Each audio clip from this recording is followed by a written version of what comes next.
Si votre véhicule n'est pas équipé de ce tableau de bord, veuillez consulter votre manuel du conducteur pour en savoir plus sur les fonctions de carburant de votre véhicule. Situé dans le groupe d'instruments, ce cadran affiche le niveau approximatif de carburant dans le réservoir.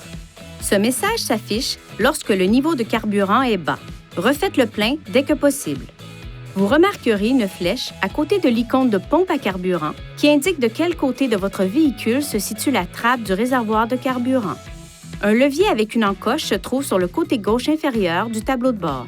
Tirez sur ce levier pour ouvrir la trappe du réservoir de carburant. Pour retirer le bouchon, tournez-le dans le sens inverse des aiguilles d'une montre.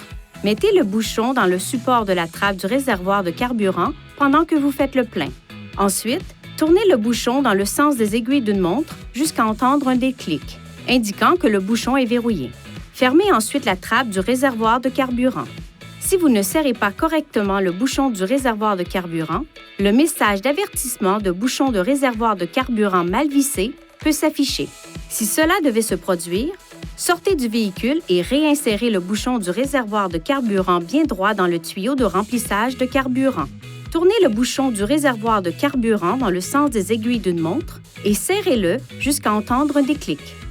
Appuyez sur le bouton OK du volant pour éteindre l'avertissement de bouchon du réservoir de carburant mal vissé.